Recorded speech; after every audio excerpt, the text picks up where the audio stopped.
every single time I've seen a mock draft or every single time I've looked at power rankings since the 2025 NFL draft, I've just gotten pissed off. I am tired of the disrespect that our New York football Giants get. And on today's video, I'll tell you what I'm talking about. But first, I want to hear from you. 5.5 wins for this football team this upcoming year. Type O for over, type U for under.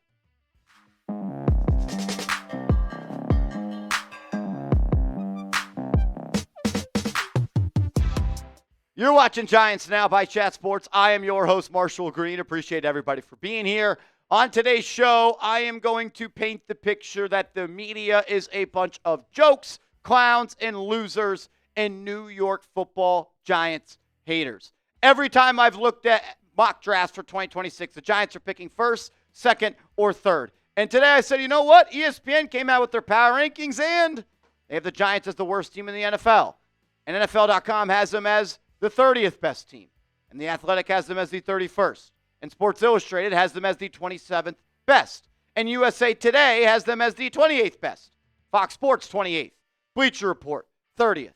And CBS Sports, 30th.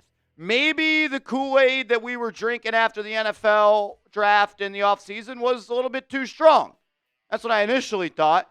And then I went and I read the little paragraph that each one of those sites had for the New York Giants, and it all just looked like, hey, can I copy your homework? And that person's like, yeah, just change it up a little bit. All right, I got you. They all said the same thing that was BS and absolutely not correct. This is a MFing joke. I am tired of the disrespect. I know the Giants were bad last year, but the team they have now is completely different. And last year, I agree going into the season that the Giants were no good. ESPN has the worst roster in the NFL, and Pro Football Focus had them as the second worst roster in the NFL. And I actually believed it because I didn't think the Giants were that good last year. But now I have the same feeling that I did prior to the 2022 season, where the New York Giants got to the playoffs, and they won a playoff game on the road. The Giants were supposed to stink that season too. First year of a head coach, first year of a general manager, nobody expected them to win. I think I had them as 9-8 in my initial record prediction. You can go watch it on the channel. I had them higher than anybody expected. And I have that same exact feeling as I do right now. This roster is so much better than last year's roster. And when people say that, they think about the roster that they had at the beginning of the year. No. The Giants roster should not be forgotten what it was. When the season ended last year in Week 18, compared to now, the overall growth is massive. Let's just go back to Week 17, where the New York Giants beat the Indianapolis Colts. When the Colts were trying to punch their tickets to the playoffs, it was a meaningful game. And the Giants went and won that game. Wide receiver one, Darius Slayton, Wan'Dale Robinson, and Malik Neighbors. Your starting right tackle was Evan Neal.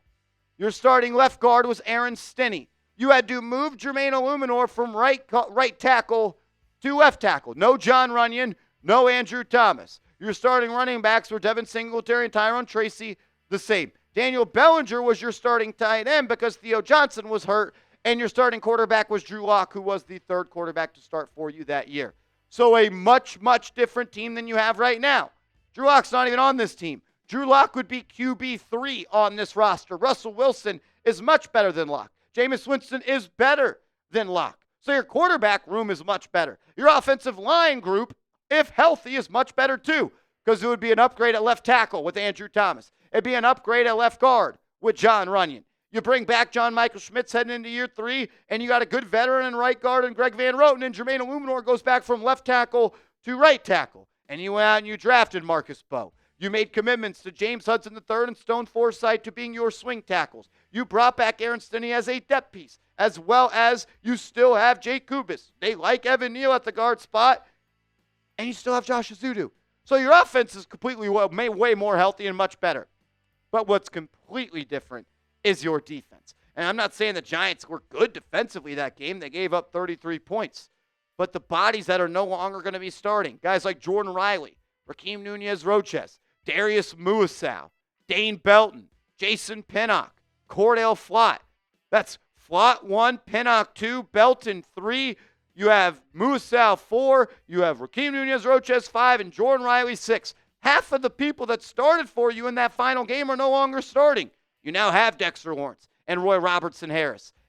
And you have Darius Alexander, who by season's end is going to be your starting defensive tackle.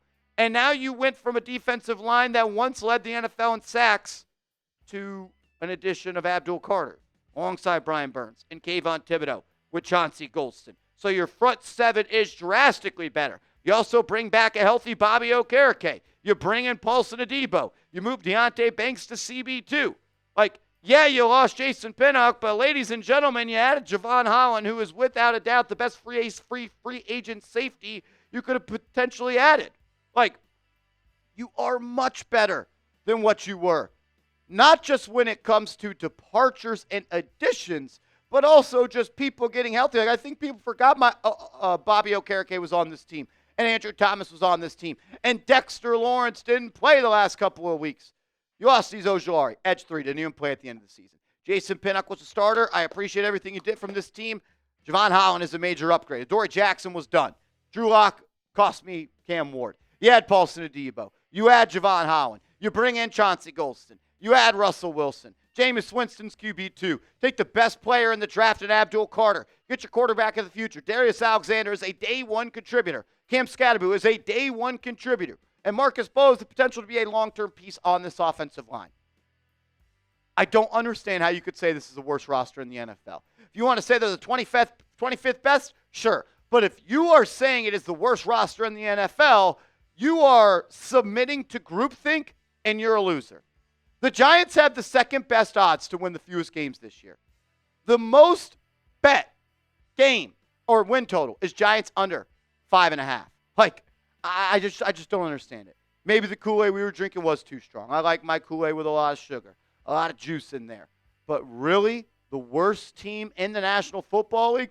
Clip this, save it, download it, tweet it to me, tweet it to Old Takes Exposed. If the New York Giants are the worst team in the NFL this year, I'll tell you I was wrong and I don't know ball. I have a pretty good feeling I won't be having to do that. One, because you made a much better roster. And two, kind of no choice. And I think Brian Adebo is going to show you that he's a much better coach than a lot of people thought. I think we're going to get back to 2022 Dabes.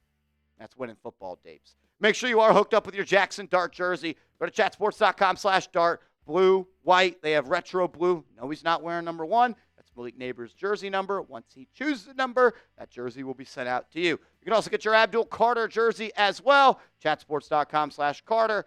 Get his today, the favorite to be the Defensive Rookie of the Year. So the Giants are supposed to be the worst team in the NFL next year, but they're adding the Defensive Rookie of the Year, and they've also added more to their pass rush. Makes a lot of sense.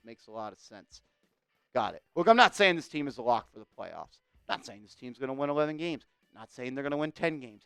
I think they're an 8 or 9 win team. I am juicing and gassing the over of 5.5, and I might take the alternate line of them to win more than 7 games because I think that is going to happen. Is it a difficult schedule? Yes, it's always difficult in the NFC East when you got to play the Cowboys, the Eagles, and the Commanders 6 times. Green Bay is beatable. Minnesota is beatable. Chiefs are tough. Chargers, that's going to be a tough win. Niners are beatable. Bears are beatable. Broncos are beatable. Lions are tough. The Raiders blow. The Saints stink. The Patriots are in a second year with a new head coach and a second-year quarterback. That's a winnable game. But the Broncos are winnable as the Raiders and the Saints, they blow. The Giants, if the Giants are picking in the top 5 again, people will be fired. I can guarantee you that. I'm a Giants fan. I get it. I'm biased. I want this team to be good. Worst team in the NFL, ESPN? Really? You're telling me the New Orleans Saints with Tyler Shuck starting week 1 is better than the New York Giants? Really? Come on, man. You're telling me a team led by Justin Fields is better than the Giants? Really? So his 3rd team in his 4th year in the NFL. The Raiders. The Las Vegas Raiders. Really? There's some bad teams in this league. I'm not even saying the Giants are good. But to say they're the worst team in the NFL, I just don't think you know what you're talking about. If you want the Giants in the playoffs, hit that thumbs up icon. Like the video. I'll tell you this. Giants have to play 6 division games. I bet they go 2-4 or 3-3. I can bet you that right now. If you want to bet, you can hit me up on Twitter, @MarshallGreen_. Hit me up here, same handle, and let's go, G-Men.